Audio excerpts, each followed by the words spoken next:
What an important open we're going to have to this program here. And on top of that, this is arguably one of the greatest sports falls I can remember. First time since 1981, Yankees and Dodgers will be in the World Series. The college football has been off the charts, obviously, the NFL, and there's been such a great storyline surrounding the Philadelphia Eagles and many teams in the NFL. But I'd be remiss, okay? I'd be remiss if I didn't do this, okay? Started out with one of the most influential people in sports history. Hey, do me a favor, guys. You know how you jam it to everyone? Hit that like button. By the way, first 4 hours of the program, powered by our friends at BetUS. Please hit that like button. By the way, first 10. Hey, we're going to go transparent with you here. First 10 minutes of the game here that you guys are up to bat with us is the most important when it comes to hitting them likes. Hit them. Bang them. We appreciate it.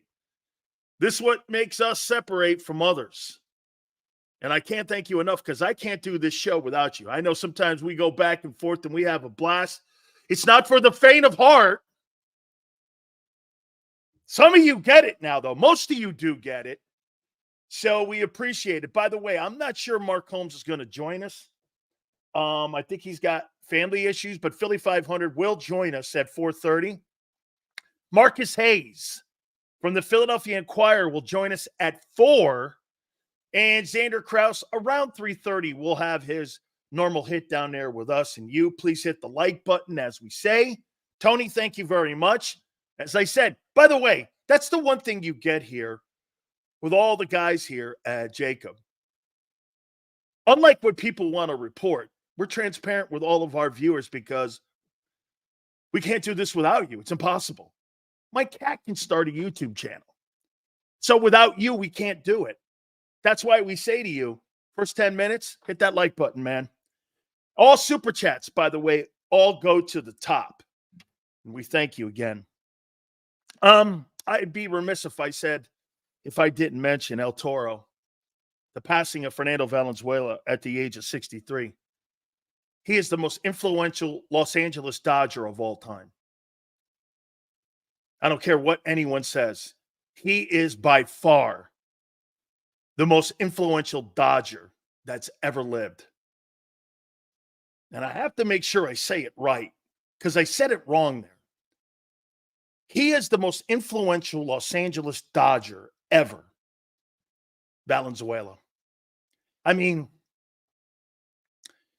what he did in LA and in Southern California is you'll never see again. I had the pleasure of meeting him. One of the most incredible human beings, made you feel like he was your friend. Vin Scully introduced him to me. Just absolutely insane. What a great guy he was and how important he was. Dude, just tremendous. Passed away yesterday at the age of 63. You know, like I said, the most influential Los Angeles Dodger. I think that has to be said. And they're going to honor him when the World Series starts and they tee it up there on Friday with Dodgers and Yankees. So I love what LA did. I love what the Dodgers did in Los Angeles. They lit up Dodger Stadium. If you ever been there in Chavez Ravine, it's incredible. The reason I say he's the most important Los Angeles Dodger, Jackie Robinson's the most important sports figure ever in the history of that franchise because of what he meant to sports, the breaking of the color line, obviously. But Jackie never played in LA. He never played in LA. And I know some of you, yeah, like Kimbo, way too young.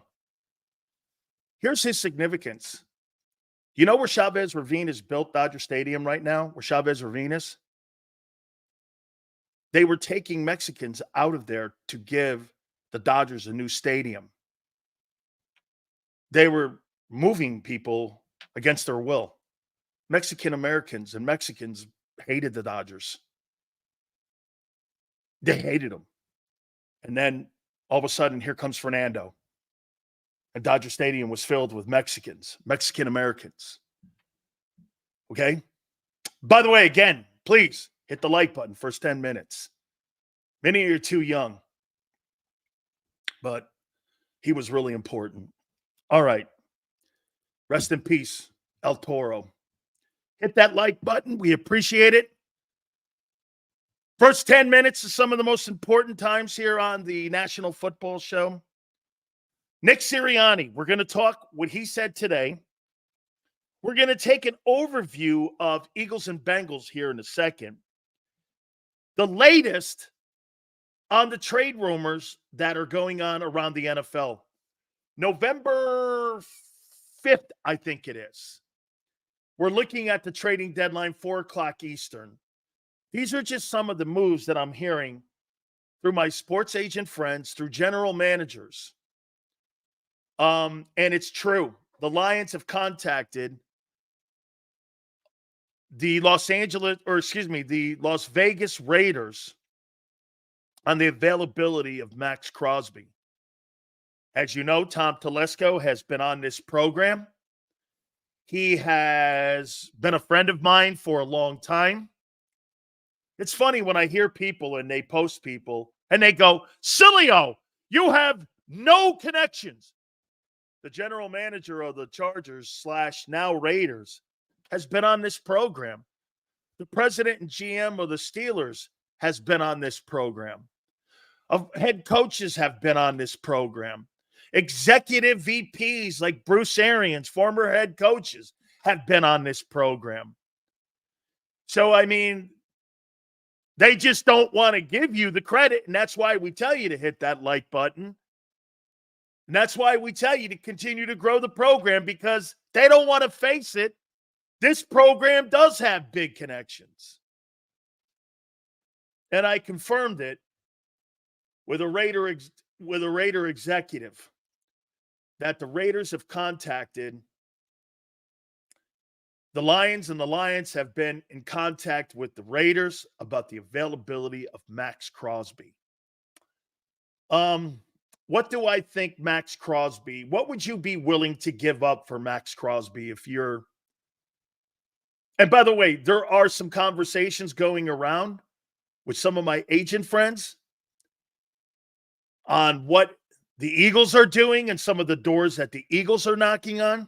And I'll give you some of the names that we've been hearing. Obviously, there's more. And you're in the land of disinformation right now, kind of like the election. Most of the shit you hear about the candidates is not true. Both sides. Both sides. You already saw a big deal done today. By the way, I don't know about you, but I think that deal for DeAndre Hopkins to Kansas City is gargantuan. Can you name me a quarterback that DeAndre Hopkins ever played with? Do you know he's 5th all-time in many categories in NFL history? Do you know DeAndre Hopkins in the last decade has probably been the best wide receiver in pro football? You could make the argument he and Antonio Brown and Mike Evans have been the 2 or 3 best wide receivers in the NFL in the last decade. Can you name me anybody Hopkins has played with? And all the Kansas City Chiefs had to surrender was a 4th rounder. And there's no doubt he had Will Levis in Tennessee throwing him the ball. Even the coach hates him. Even the coach hates him. So, I mean, he didn't have anybody. This is a great move for him. Dude, D-Hop is going to transform that wide receiver. And get this, he's cheap. What an amazing 3rd down wide receiver. Dude, I've always loved that guy. Every single time that guy gets the football, it's a 1st down. He's one of the best 3rd down wide receivers I've ever seen. Dude, that guy, if he gets a ring, you're going to talk about him going to the Hall of Fame. He's 5th all time in many categories. He's never played. Get this. Here's Senor, who just doesn't get it. Mahomes doesn't need him. They want him. That's the advantage. This guy, again, he'll try to do everything he can to make that average guy you have in Philly looks somewhat decent. Does Mahomes need DeAndre Hopkins? No, he's proven it already. Does DeAndre Hopkins and Kansas City want to be there? They want him. They don't need him. They've proven they don't need him. They want him. And by the way, people with more brains than Senor here, what's the hidden secret here with this DeAndre Hopkins move? He's cheap, and you only gave a 4-up for him. And by the way, so that everyone in Philadelphia can sit on a you-know-what, you gave a third-rounder up for a nothing wideout. A nothing wideout. You gave up a third-rounder for a nobody. Kansas City gave up a fourth-rounder for a future Hall of Famer. You get this. Here's another dumbass comment. Sills gets orgasms when Bills and Chiefs get wide receivers. Yeah, because you have a quarterback in both places that's worth the shit. You've got two $25 to $35 million wide receivers, and you can't do shit with them. That's the difference. Dotson's still progressing? Really? Well, gee, it's only been 2 years, 3 years in the league. And he got traded in the division. Holy shit. Dotson sucks. Don't kid yourself. Let's not go there and say is and Jahan Dotson in the same breath, because it's not. It's comical. Jahan Dotson stinks. Hopkins is a Hall of Fame player. Hopkins is a Hall of Fame player, okay? Hey, by the way, get this. You add a wide receiver to a Hall of Fame quarterback. Hey, watch this. Get this. Before I get to Kimbo here, think about this. You guys have the Devontae Smith and A.J. Brown in Philly, and that quarterback can't do shit with them. And you add DeAndre Hopkins to an already Hall of Famer and Super Bowl champion. Who do you think is going to have the bigger impact?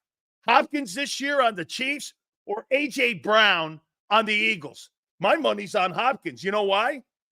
It ain't because of Hopkins or Brown. It's because the quarterback in Philly sucks. Hit the like button. I mean, you got to have a quarterback to make an impact with your receiver. Last year, you had a guy with 1,500 yards, and you guys melted down like you were an iceberg. Aren't you seeing this yet? You give a good wide receiver to a great quarterback, he'll elevate him. You got two great wide receivers in Philly. The quarterback in Philly can't do shit with them. Dude, this is about winning, not getting those guys their numbers. My God. I thought Patrick Mahomes didn't need anybody. No. So wait a minute. Hurts needs two of them and can't do shit with them. Wow. Tremendous. That's some take. That's some take. Hey, could you imagine giving a in-your-prime A.J. Brown or DK Metcalf to Patrick Mahomes? Hopkins is 32. The fuck are you talking about? Amari Cooper in Buffalo. Are you trying to say Amari Cooper's as good as Devontae? You indict your own players when you say that shit. Holy shit. Steeler organization is genius. Playing two quarterbacks against each other. It got them both for basically nada. I'll tell you what the number was. $3.5 million. Total. Kim, $3.5 million total to get Russell Wilson and to get Justin Fields in the building. 3.5. Denver's paying $38 million of that contract. And they're going to keep Russell, but Fields' trade value doubled. Yeah, he went 4-2. Well, that's why the Steelers are the Tiffany franchise for the last 60 years. Think about that. They got Russell Wilson and Justin Fields for $3.5 million playing quarterback. $3.5 million. Steelers know what they're doing. They've always known what they're doing. And by the way, they're exceptional on player development. Hit the like button, guys. All super chats like Kim's here, go to the top. I knew people were going to go. I thought Mahomes doesn't need a wideout. No, they want him. And by the way, Hopkins' best days are behind him. My God almighty, it's not about the wide receiver. It's about taking some pressure off the quarterback because you don't have a running game right now until Pacheco gets back. Think about that. Look at both Buffalo and Kansas City. They don't have anybody between both play. Hey, think about what you have inside of Philadelphia. You don't have one player on both the Bills or the Chiefs, except Travis Kelce, that could start in Buffalo. I mean, in Philadelphia, not one. You don't have one player on both offenses, skill set wise, that would start in Philly, on both Kansas City and Buffalo, except one guy.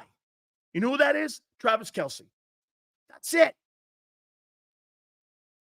That's it. Both wide receivers in Buffalo can't start in Philly. Both wide receivers in Kansas City can't start. The running backs in both places can't start in Philly. The tight end in Kansas City's the only one. And you got all that talent and you can't do dick with it. Okay. Thanks. Hey, Steeler organization is genius playing two quarter. Yeah, we read this one, Zander. You said a few days ago that only elite quarterbacks can throw across the middle.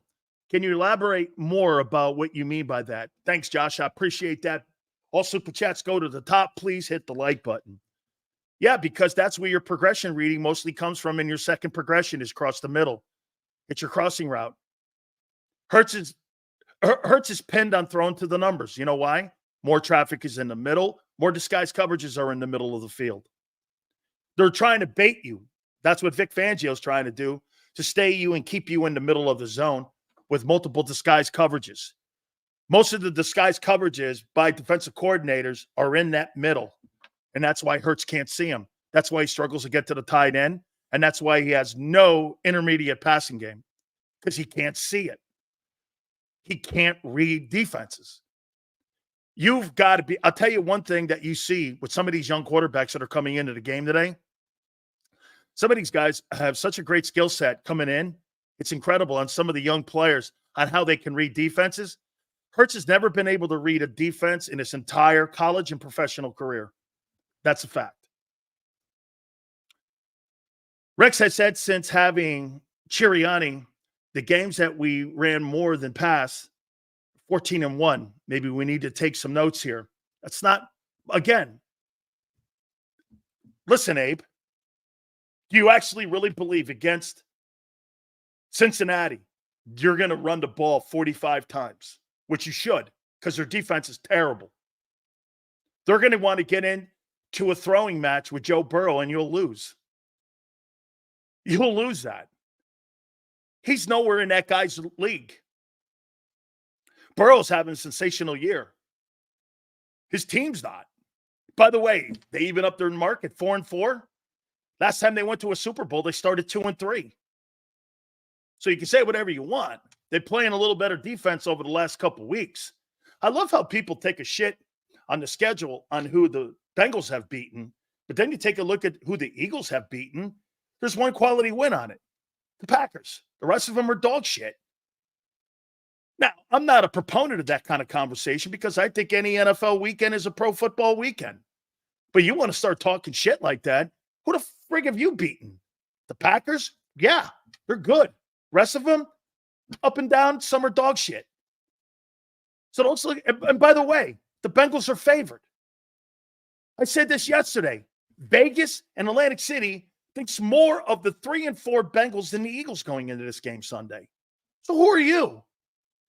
Who are you talking to? Get this. See this guy here? He can't hear. That's my point, dickhead.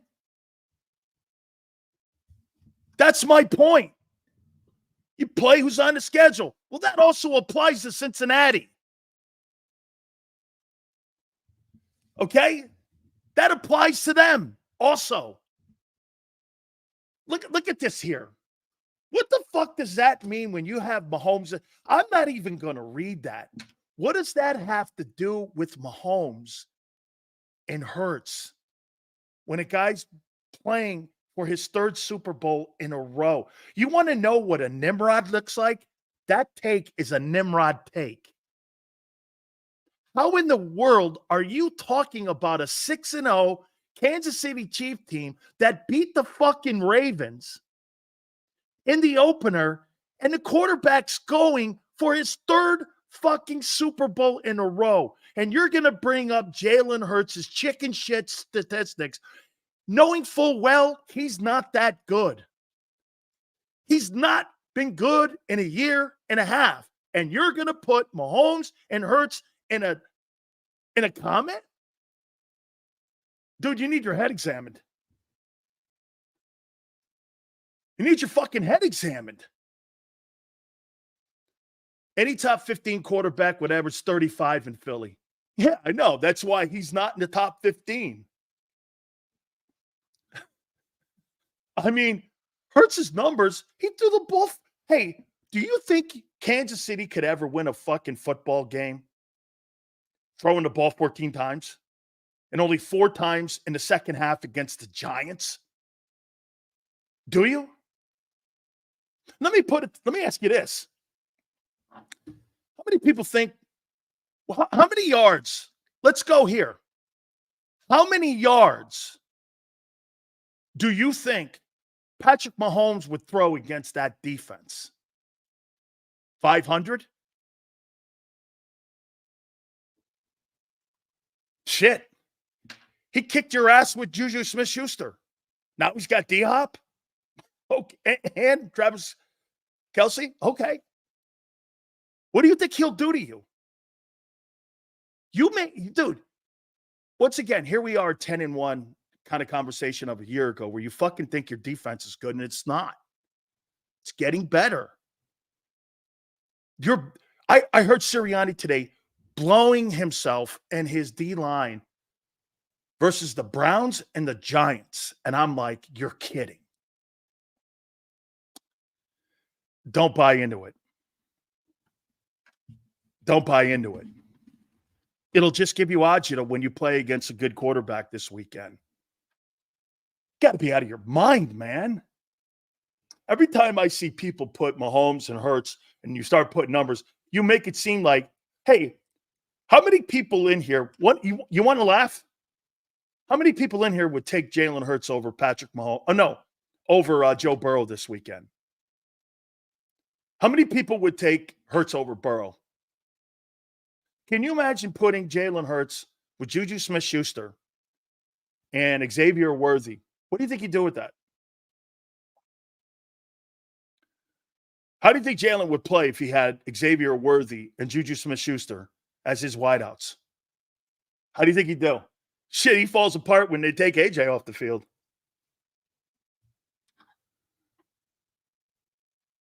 Okay? How many people take Joe Burrow or Jalen Hurts this weekend? Who'd you take?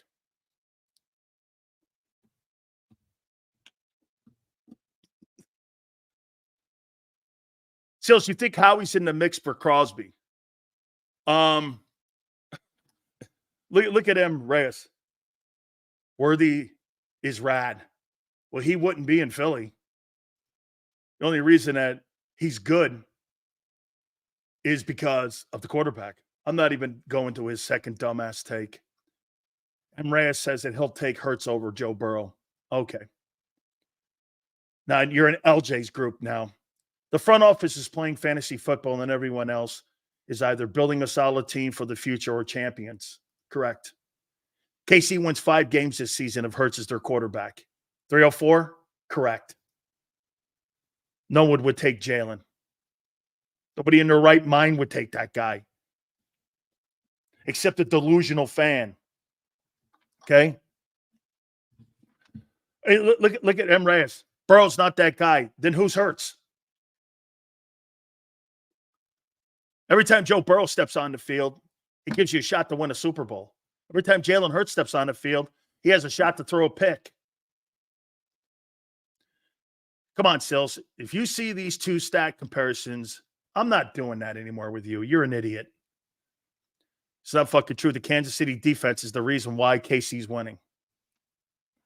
So you really think if they had Jalen Hurts on the Kansas City Chiefs offense right now, they'd win a Super Bowl with him because of their defense? You're fucking high. You're fucking high. Mahomes is a generational player that can cover bad football. He could throw 5 picks in a game. He could lead the NFL in turnovers and still win a Super Bowl. That's how great that guy is. You have to understand, when you have a quarterback that can throw you out of trouble, when you put a team in trouble, that's when you have a generational player. If you get a lead on the Eagles and he has a turnover, that team's dead. Sills, is it possible the Sirianni-Barkley conversation was staged to save Sirianni's rear? It seems too perfectly timed. No, I think that was an emotional moment, and I think Nick occasionally gets emotional moments right, Jacob. I totally do. Look at this guy. You're correct, but I believe Andy could also develop him correctly. Okay, so he would develop him into Michael Vick. What did he do with Vick? Nothing. Nothing. What did Vick accomplish in the NFL? Except being on the cover of Madden. Very entertaining to watch. What else? Point a place where you saw winning. Show me.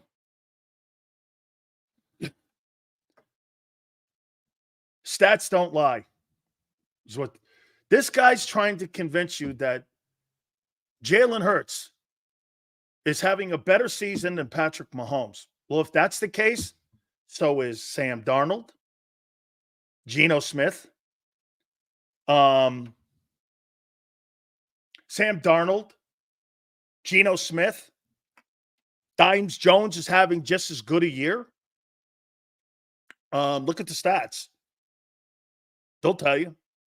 Mayfield's having a better year. Geno Smith's having a better year. Sam Darnold's having a better year. That's how he looks at that. The difference is the other guy's got 3 Super Bowl rings. He's got 3 Super Bowl rings. He's going for a 3rd straight. That's how dumb that is. But see, you know what it is? Sometimes this comes down to people just trying to back somebody for, dude, here's my issue here. I don't care who you are. If you can't get the job done, I want someone else. I don't care what it is. I don't have a relationship with these players, nor do I ever want to. I just want people that can win and that are good and can help me win ball games. Like building my team around Jalen as a quarterback, I would never. Here's the guys I'd build my team around. Lamar, Allen, Burrow, Stafford, Mahomes, Daniels, Love, Stroud. I wouldn't build it around Goff and Purdy. They need too much around them to be great. Goff is probably close to that. And Kirk Cousins is probably an older version of that. Like, I'm not building a team around Kirk Cousins. I'm not building a team around Brock Purdy, and I'm not building – by the way, Brock Purdy's got to show. He's got to stabilize the ship. You want $60 million? Show me you can stabilize the ship. Because if you can't stabilize the ship, we're going to have a different conversation, and that money comes off that $60 million, guy. I'm not paying you $60 million. I'll go find me another Jimmy Garoppolo. Okay? I'll go find me a Jimmy Garoppolo. Joseph, Caleb Williams is starting to show me that there's something there coming up. Yeah. I mean, Derek Carr, never. Not building a team around Derek Carr. Okay. Dak is in the middle. Dak's a good football player. Okay. Dak's a good football player. But yet they call the Cowboy fans delusional. I know 304. Just all you have to do is look here, and you'll see delusional Eagle fans all over.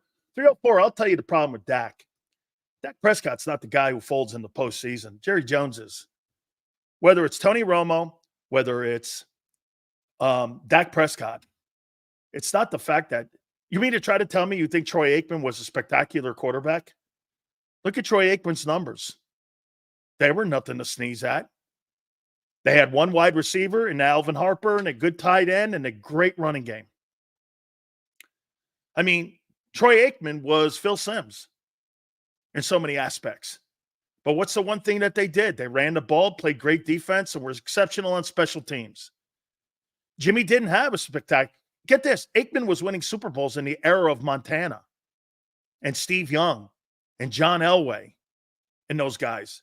He was never in those conversations, but the team was built structurally correct. Run the ball, stop the run, play lights out on special teams, and you were dominant at the point of attack on both lines.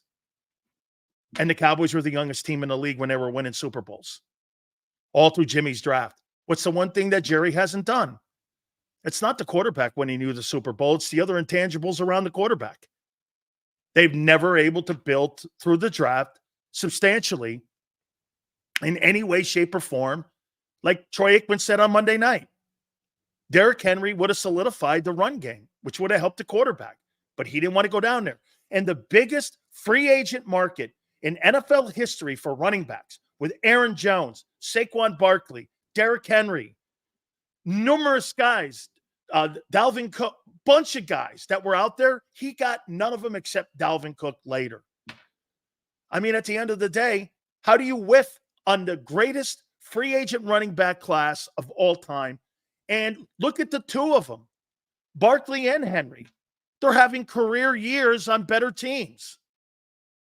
You really don't think? And Jerry Jones right now is averaging 77 yards rushing the ball. You know what the league average is? 123. That's the league average. Just to be average. I mean, this is a Jones thing. It's a 30-year Jerry Jones thing. Jalen Hurts is a Chinese version of Lamar. I don't know what the fuck that means. What a mistake. I'll never go to that guy again. Yo, did we get Pumphrey in the running back class?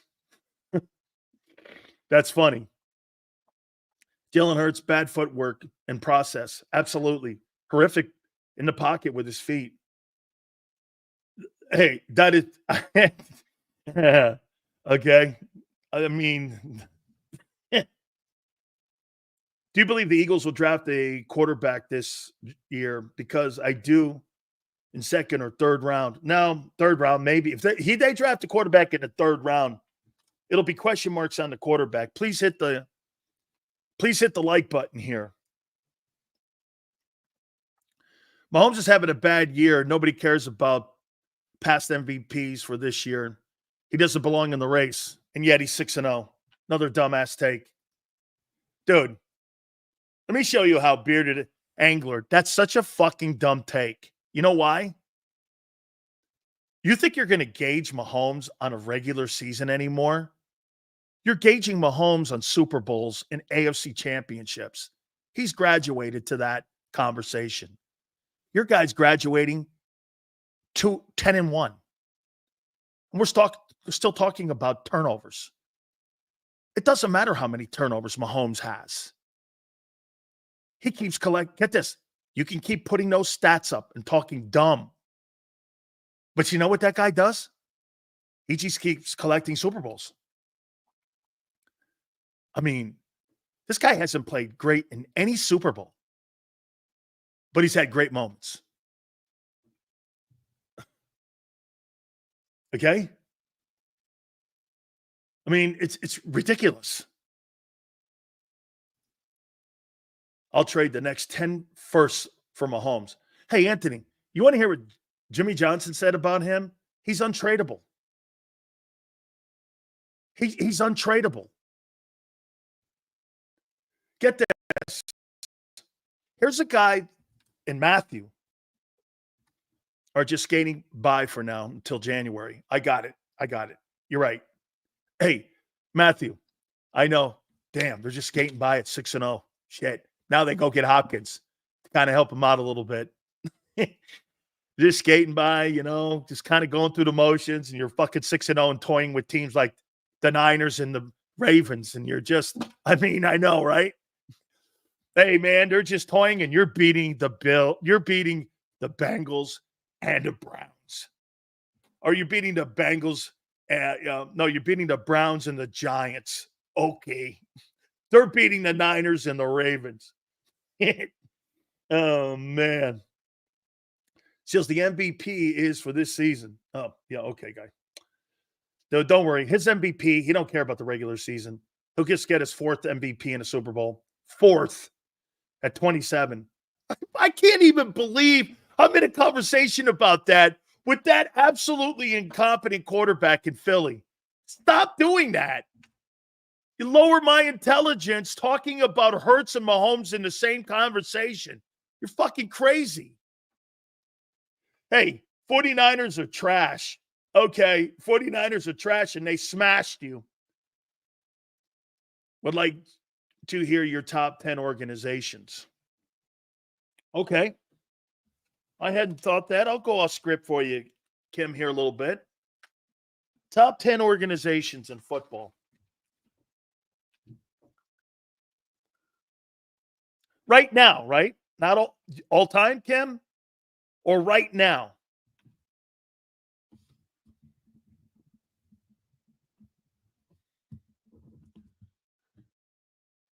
Not all time.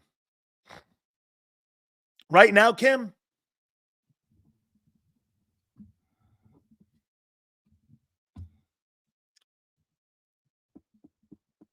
Right now.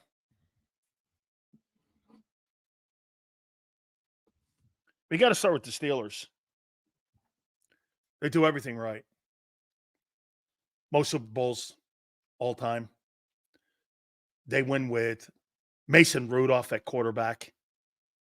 They've had 3 coaches in 60 years. Green Bay, they've had 3 quarterbacks in 40 years. Always look for the teams with stability. Okay? Stable coaches, stable quarterbacks. I mean, those teams kind of right there. I'd put San Francisco in that. Brad Holmes in Detroit. Who would have thunk that? They're in that conversation now. They're hitting on every single draft pick that they're getting. Nick Caserio sitting down in Houston, who used to be up in New England. I'll put 5th.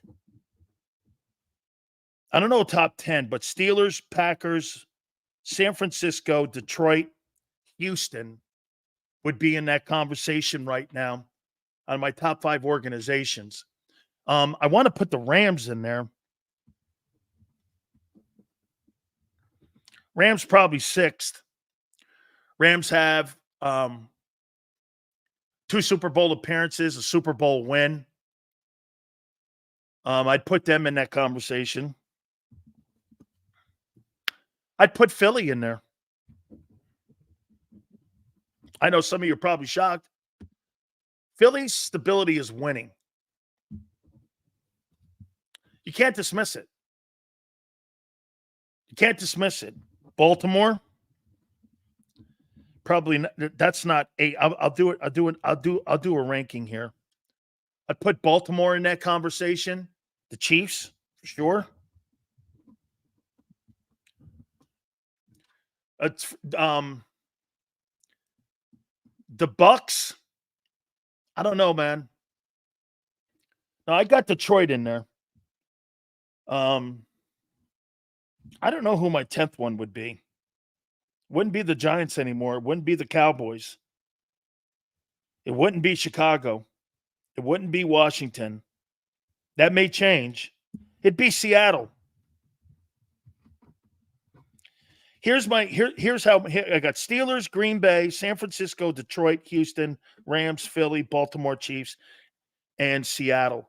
So if I had to rank them, I would put Baltimore number 1, Chiefs number 2, Steelers number 3, Green Bay 4, San Francisco 5, Detroit 6, Rams 7, Eagles 8, Houston 9, Seattle 10. Those would be my top 10 organizations today in the NFL. I'd put the Eagles in there. You know, they just do things that don't win them championships, but they do things to win games. That's the difference. Okay, that's the difference when it comes to Baltimore. Baltimore's playing for Super Bowls. The Eagles are playing to win the East.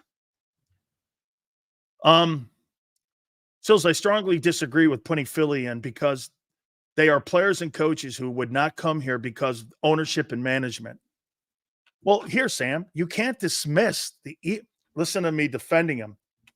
You can't dismiss the fact that every coach since 2000 has a winning record that's ever coached. And one coach now has the all-time winningest number in Eagle history in Sirianni. You can't dismiss that. How many places? Look at the Jets. Every coach that they have ever had outside of Parcells has a losing record in the 60-plus years they've had the franchise. Imagine that. In the 60-plus years that the Jets have been in business, there's only one coach with a winning record. It's Parcells. And the Eagles in the last, in the last 25 years, they've had every coach. Let me see, right? Reed, Doug, Chip, and they've had 4 in 24 years. That's not awful, man. That's pretty good stability, actually, at the head coaching position. Now, Reed ate a lot of that up, no pun intended, but you've had 4 coaches, and all 4 coaches had winning records. And quite frankly, prior to that 2000 year, when Laurie bought the team in the late 90s, Ray Rhodes was an NFL Coach of the Year. It wasn't like they don't make the right hire. They just do the wrong things to win championships. I mean, Andy Reid, a lot of the things you're doing now are benched off of what he did back in the day when he set the table for the Eagles. Assistant coaches come here for head coaching jobs elsewhere. Not necessarily the case. Well, here, it's hit or miss, Jacob. You're either going to become a head football coach somewhere else or you're going to be fired at the end of the year. Okay, you're either going to be fired at the end of the year here. So we're going to take a look at the Cincinnati Bengals here in a second. A little bit on what Nick Sirianni said too. And we mentioned to you the latest trade. I haven't gotten to where Philly is right now. Actually, that dude is right, Sills. All the coaches win, but they go off Jeffrey's philosophy. Yes, that's why they think they can be interchangeable. That's why they don't respect their coaches.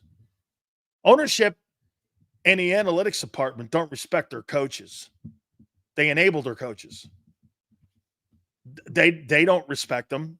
Whether you win a Super Bowl or not, they'll fire you because they think it's their system. And that's the ego of it. Owners and GMs don't win Super Bowls. And for some reason, you can't get that through your mind. Or, excuse me, the Eagles can't get that through their mind. Owners and GMs don't win Super Bowls. Coaches and players do. Eagles are stable. Their own arrogance gets in the way of long-term greatness. The day they bring in a talent evaluator, long-term success will come. Absolutely, Anthony. That's exactly the issues they have. Just remember what I said to you. The Philadelphia Eagles' problems are this. Unlike the Steelers and unlike many other places that empower coaches and GMs to make, or Kansas City. Okay? Look in Kansas City. Coaching and players. are winning Super Bowls. It's not the Hunt family. What happened prior to Andy showing up? It took him 60 years to win a Super Bowl. Andy goes in with good coaching, good players. They win a Super Bowl. General managers and owners don't win Super Bowls. And for some reason in Philly, the owner and the GM are on a higher perch than the players and the coaches. Same thing in Dallas. Name me a place that works. Show me a place that works. Where do we need to invest as far as players? If we want to compete for the Super Bowl year in and year out, should we not invest heavily on wide receivers and backs? How about this, dude? How about investing on player personnel people that know what they're doing out of the college draft instead of having a bookworm do it or a glorified CPA pretending to be a general manager try to build your football team? I mean, that guy's pathetic at talent evaluation on the roster in general. Dude, get this. And this is what really is crazy about Quinyon Mitchell. Everyone's like this. Sills, look what he did with Quinyon. Yeah, it's only taking him how many cornerbacks? 20 before he landed on one? How many wide receivers do you think it? Hey, let me ask you this, guys. How many wide receivers do you think it took Howie to land on Devontae Smith since he's run personnel? Just off the top of your head. How many wide receivers do you think he's whiffed on before he got to Devontae? So tell me how bringing in Cooper helps his team. I don't get it. It doesn't. It doesn't. When they have the quarterback's the wrong guy. Dude, if you had Matthew Stafford, that's a different conversation. Hey, I missed Anthony's super chat. Please, all super chats go to the top. We appreciate it. 15. Think about that. Look at what you guys are saying. Hey, Zander, I missed Anthony's super chat. No, not him. The other guy. The blue one. There you go. Owner and GM have more staying power. Well, they're not going to win Super Bowls, dude. They're not going to win Super Bowls. Coaches and players do. That's why you won at 17. It's coaches and players. Yeah, but wait a minute. The GM, you should be putting the players on the roster that the coach wants, not who you want. I fucking hate when I hear Nick Sirianni talking about Howie Roseman. It just shows me how much ego Howie has, and it makes me sick. It just makes me sick. Because I don't give a fuck what Howie wants. You should be building a team that the coach wants, not that you want. How many times general managers come on the program? Let me tell you what Bill Polian said about Tony Dungy when they hired him to become the head coach of the Indianapolis Colts. Coach Dungy, who's been on this program numerous times, he told me the story. Within a matter of 4 hours, Bill Polian's on the horn with Jim Irsay. Okay? Dan, did you know the Eagles that coaches have control? They don't have any control here. And when Jim Irsay called Tony Dungy with Bill Polian, you know what Bill Polian said? What kind of players do you want, coach? What's the ideal Tony Dungy player? What's the guy you want that's going to be in here? He started talking about Bob Sanders, Dwight Freeney. Howie would never draft Dwight Freeney. He's an undersized edge rusher. Bob Sanders was an undersized safety. That's why Nolan Smith and all these other guys who are marginal at best are on the team, because they don't know what they're looking for. Tony Dungy was looking for football players like he did and he built in Tampa. There's a difference between guys like Howie and guys like Bill Polian who work at the behest of the head coach. The front office and the general manager in Pittsburgh, Mike Tomlin doesn't work for him. He works with him, not in Philly. Nick Sirianni works for the general manager, and it's noticeable every press conference. Howie does a great job. Fuck Howie and his, I don't care what Howie wants. Then he comes in and he starts controlling the game plan for the Bengals this weekend, get the fuck out of my room. You have no right being in here. But you can't talk like that in Philly. That's what Frank Reich even said here. You got to know the politics of playing the game in Philly. Zander says it all the time. John McMullen says it on Birds 365 all the time. Eagles are only good every 4 years because the books open up and sign people. And get this, that's why you go up and down like that, because, and also the schedule fools people, because then you get a lesser schedule. They can't draft to replace the free agent producers. I get it. It's been that pattern since Chip Kelly. No real culture or scheme, just money. And throwing money after mistakes in the draft. That's correct. Now, I don't mind Howie in the he's got the distinction of being in that room because he's the general manager. I don't mind that. Rhea, I don't mind that, him being in there. What I do mind is that the head coach works for him. You can't win a Super Bowl with a general manager in an owner's box. You only win it with coaches and players. You should be building your team to what the coach wants, not to what the GM wants. I can't believe Howie Roseman does such a great job at building our roster, and his guys do such a great. Can you imagine that? You had no say in the process on the players that you're supposed to build a scheme to. How is Vic Fangio supposed to build the scheme to win football games when the guy who's picking the players picks the players he wants? That's why when you guys are constantly talking about offensive schemes or defensive schemes, they never seem to be in sequence. Now you know why.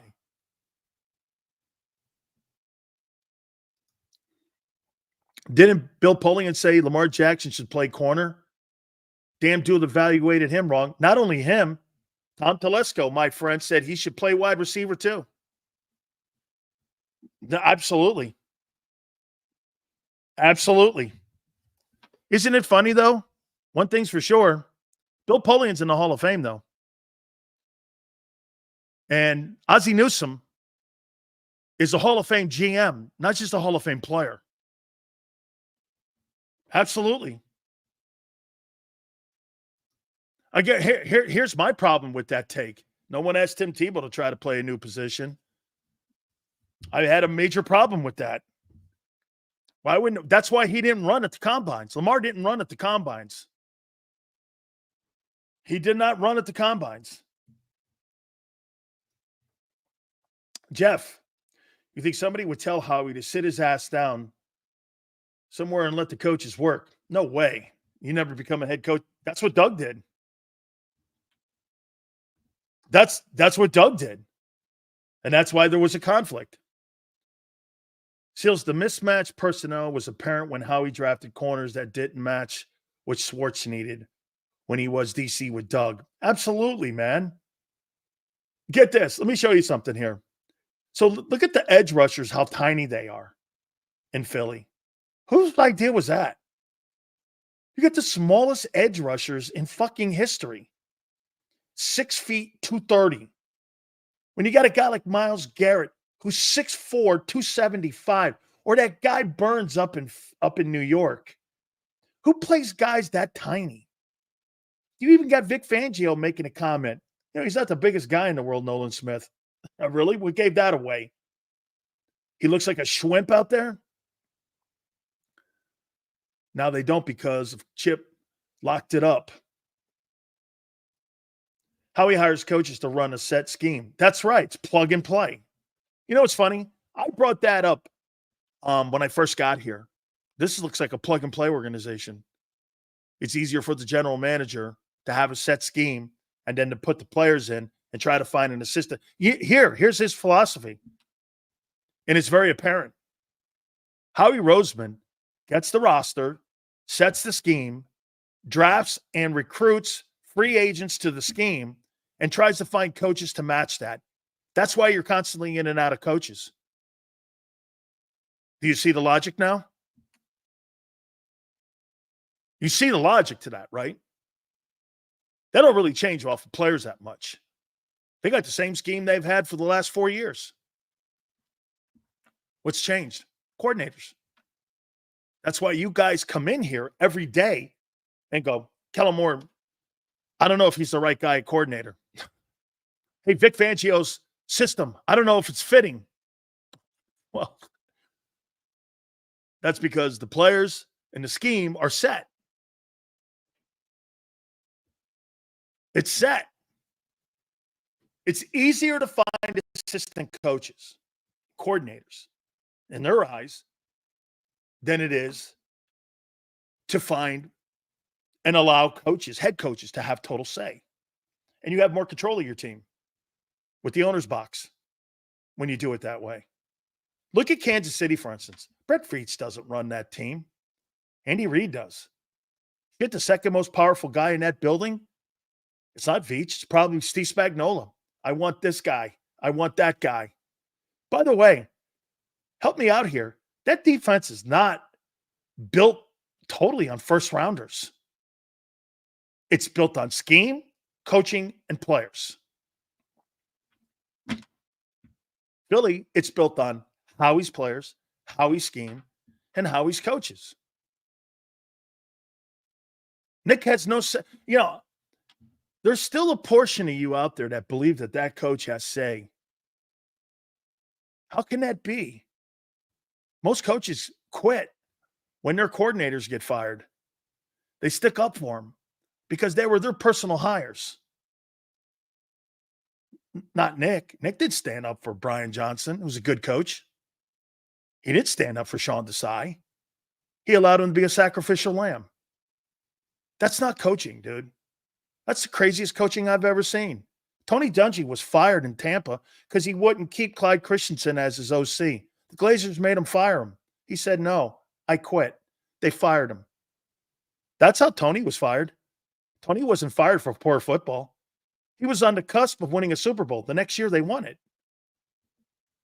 You imagine that? You fired a coach because you didn't think Tony was a good OC or a good evaluator of OC or offense because he was totally a defensive-minded guy, and he is. And we were critical in Tampa. I was there 15 years. But I would not, and I remember I'm not firing that guy. Next year they win a Super Bowl with Gruden. Gruden brought 20 new offensive players in. I told you this the other day, Joe Jervicius and numerous other guys on that Super Bowl champion team that beat the Raiders in the Super Bowl. But that defense was built by Sam Weish, by Rich McKay, and by Tony Dungy. I was there for the entire build. John Lynch was not a Tony Dungy sign in draft. John Lynch was a Sam Weish sign in draft. By the way, Ryan says John Gruden stinks. That's not what Eric Allen said yesterday. By the way, what'd you make of that? Eric Allen endorsed John Gruden to become a head coach in the NFL in hopes that he gets another opportunity to be a head coach. What'd you make of that? I said I completely agree.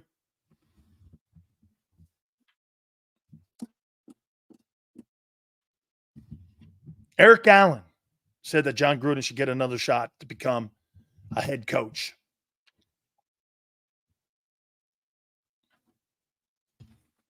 I'd love him in Philly. Jalen Hurts wouldn't be your quarterback, though. You can't read a defense?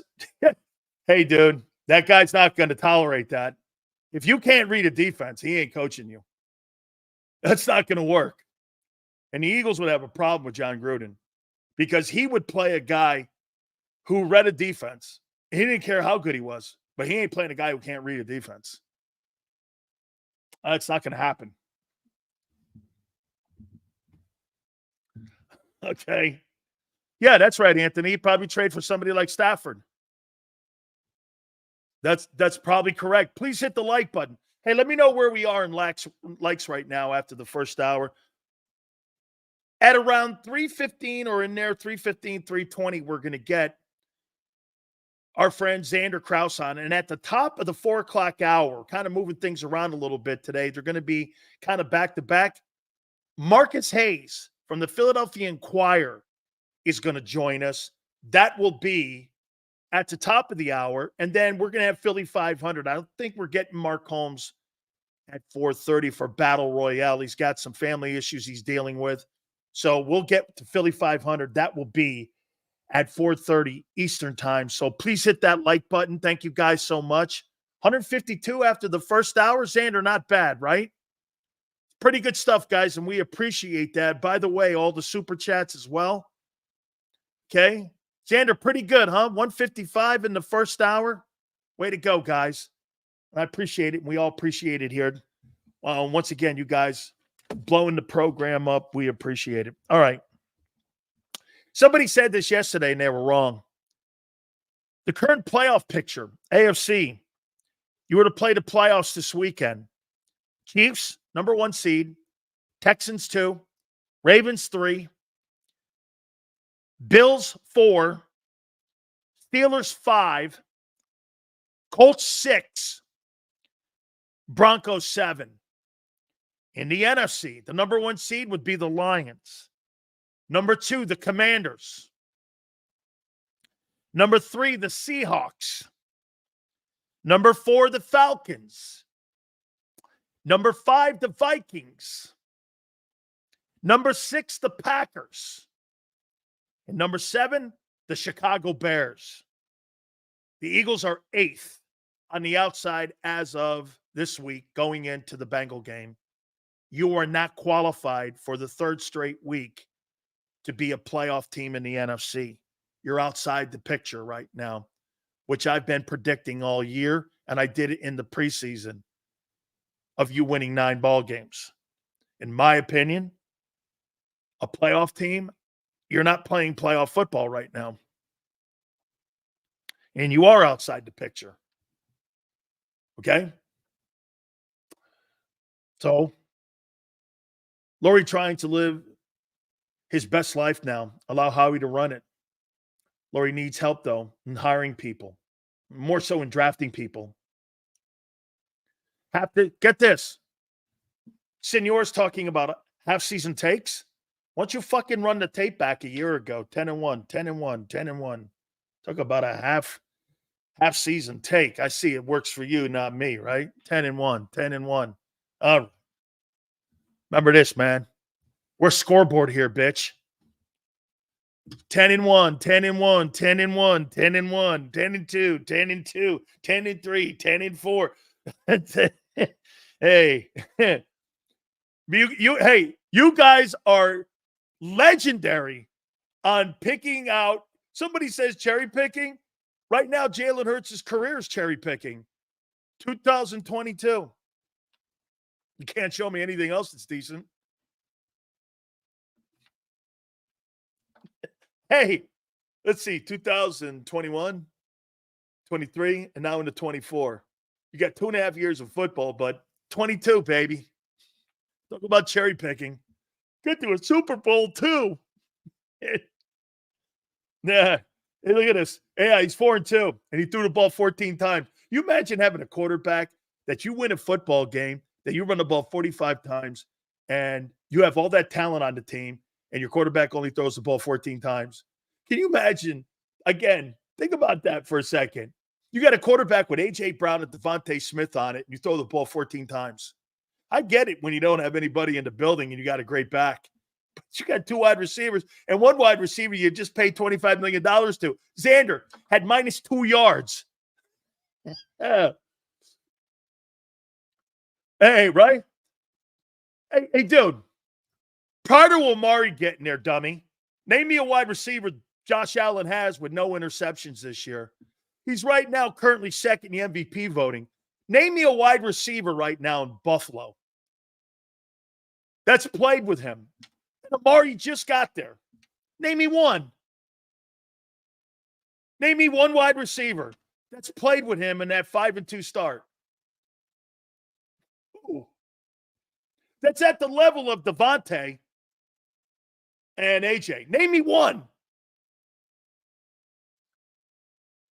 Name me one.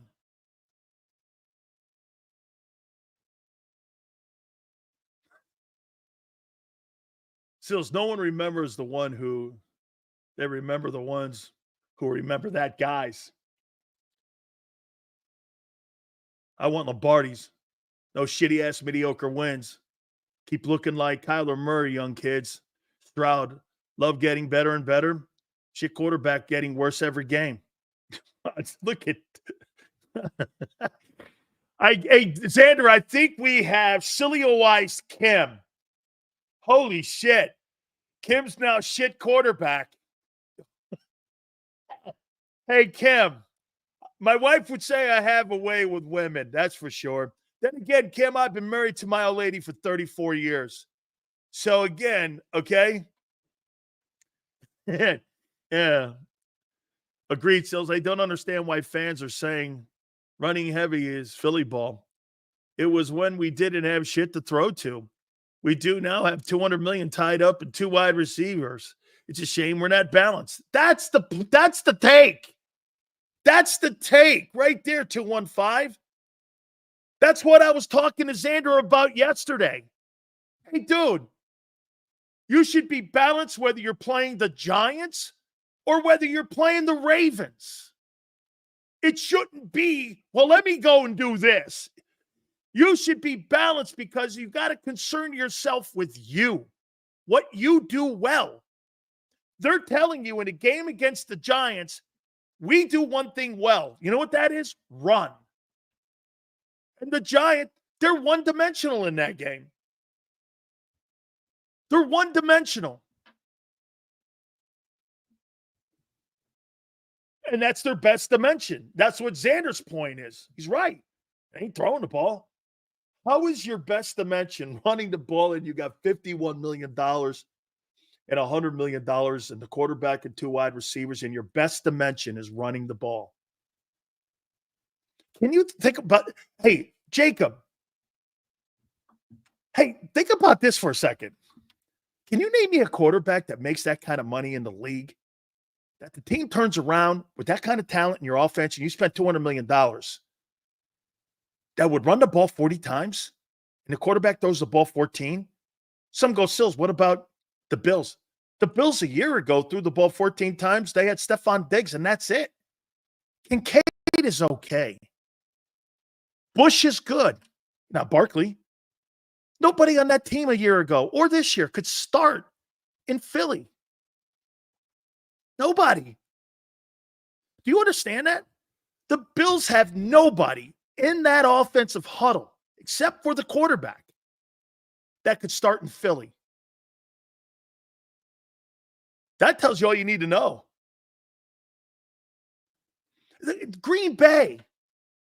There's not one player in Green Bay's offense that could start in Philly except the quarterback. There's not one guy in Houston that could start in that offense except the quarterback.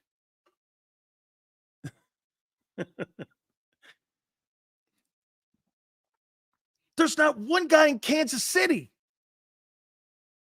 that could start in that offense. I don't know. Probably Travis Kelce still, except the quarterback. So, Nico, are you saying that Stephon Diggs is better than Devontae Smith? How can Stephon Diggs be that great a player when he's been traded from Minnesota, Buffalo, and he's on his 3rd team in 5 years? If he's so good, why is he on his 3rd team in 5 years? You trade away great players 3 times in 5 years? Yes, Diggs is better. Well, if a guy's so great and important to your team, why is he on his 3rd team in 5 years? If Devontae Adams is so great, why is he on his 3rd team in 4 years? This is about the quarterback. It's not about the receivers. I mean, think about that. Let's see. Devontae Adams, Green Bay, Raiders, now Jets. He's been on 3 teams in 4 years.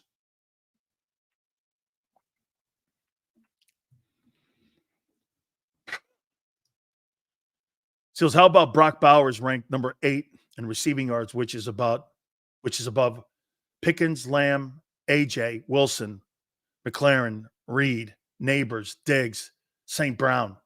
Dude, I'd like to have had him drafted by the Eagles. He is a fucking great player. And they got a shit quarterback with the Raiders. They got a shit quarterback. Pretty sure Dougie P and the Jags just ran the ball 40 times against New England, including 18 run plays in a row. 1 point with the highest paid quarterback. And you were saying you think that Trevor Lawrence right now is playing great ball? And that he's playing great? Whoever put him in the top 10 of being the top quarterbacks, just because you paid him don't mean he's good. Ask your guy. There's 2 dudes that are completely overpaid right now, Hurts and Trevor Lawrence. Let's go to the land of overpaid, of the big-time quarterbacks. Is Lamar Jackson? No. Is Allen? No. Is Mahomes? He's 13th in pay. No. Is Stafford? No. And he redid his deal. Is Murray? Not anymore. That looks like a steal at 46. Is Dak? Probably not. They got nothing in that offense. They're 3-3 still. They're hanging in there. Is Hurts overpaid? By far. He's had 1 fucking year. Herbert? No. Herbert and the Chargers are winning. Even though they got beat by Arizona the other night, they're winning ball games. And now you got a coach and a quarterback doing the same thing they got in. I'll tell you this. I can promise you this. By the end of the year, Justin Herbert will have a pretty good year and be on the same path. Why? Coaching and players. You got Jim Harbaugh and Justin Herbert. You're going to be okay there. Okay? You're going to be okay there. Hit the like button, guys. Let me get this right. If what you're doing is working, you should do something else just because players who make a lot of money ain't getting the ball enough. Dude, don't you fucking understand how the league works and how AJ bitches and moans when he doesn't get his targets? Yes. The rule is if you pay them, you play them. Why do you think Bradbury's still on your fucking team? Because you paid him. That guy is toast, but you kept him. Why? Because Howie made a deal for him. If there's one guy that's on the Philadelphia Eagle roster that doesn't deserve to be on the roster, it's James Bradbury. But you're paying him $11 million. This isn't college football.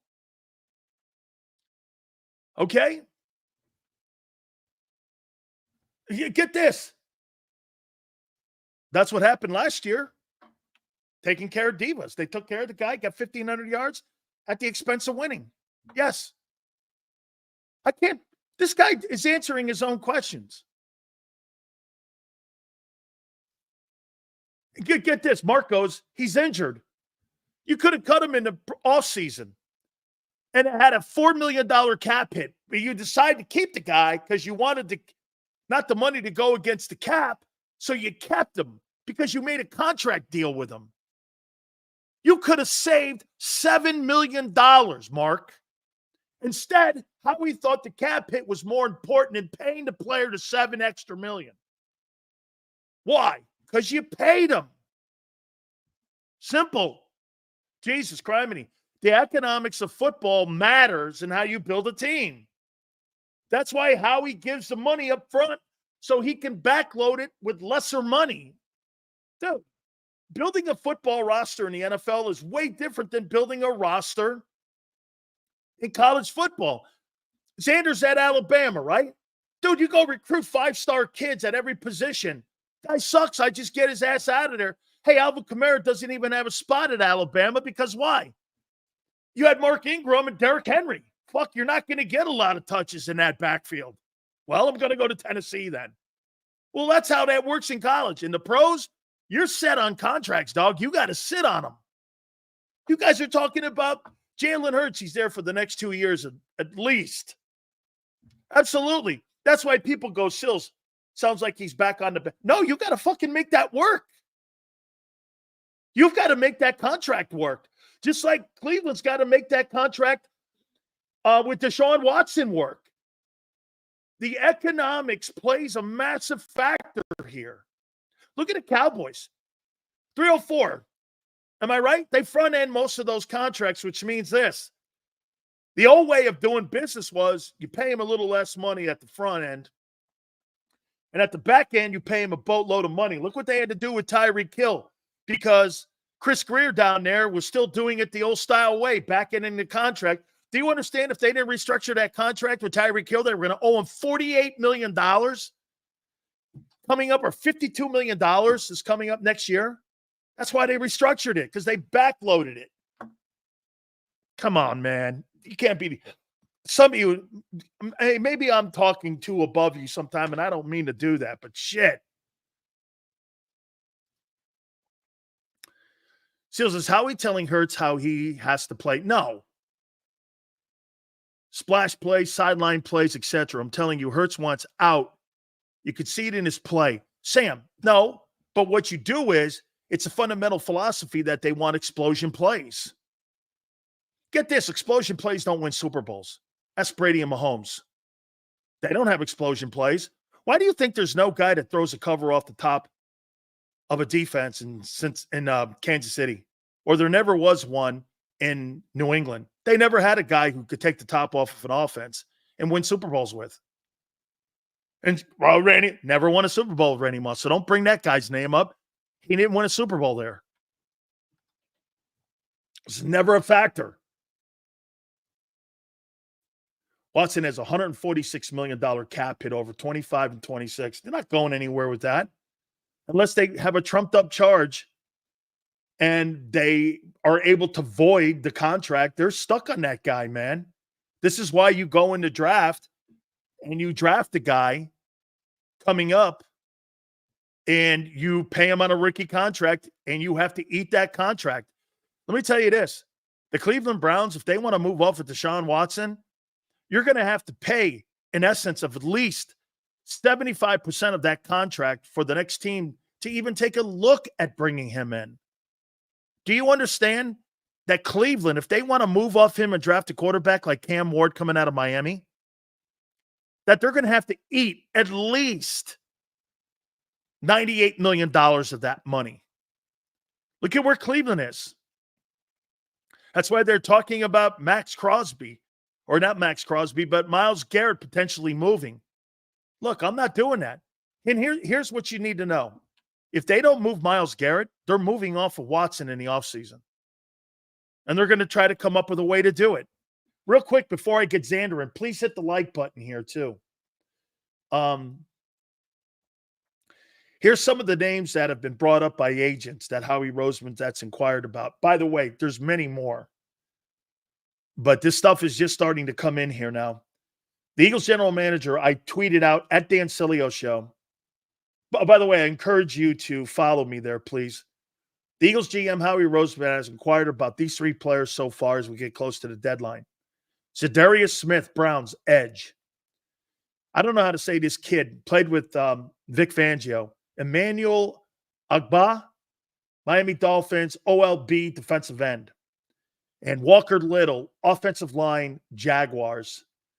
He's inquired about. I know Trent Baalke very well. I know Andrew Berry, and I know Chris Greer down with the Dolphins. And Armando Salguero told me that they're shopping Emmanuel now. So those are some of the guys that Howie has inquired about. I heard Zander. Say this. Okay. I heard Zander say this this morning here about Howie making a giant move. Well, okay. I mean, we're going to talk about that here in a second. Okay. How about this?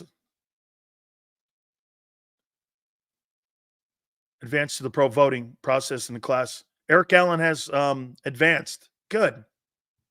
Now, if Paul gets off his ass and does his job, which he won't, Eric Allen will have a shot. So he's moved on to the next level. Paul Domowitz is fucking terrible at presenting Philadelphia Eagle players for induction into the Hall of Fame. He might be the worst representative of any Hall of Fame voter in any market that has an NFL team.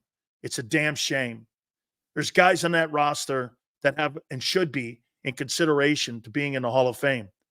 I mean, you could make an argument that Clyde Simmons and Seth Joyner should be in that conversation for potential Hall of Fame.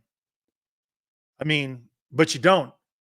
Donovan McNabb, if he had a guy who gave a shit, might actually have a guy knocking on the door harder. Before I get Zander on, how many people believe Tony Romo is going to get into the Pro Football Hall of Fame?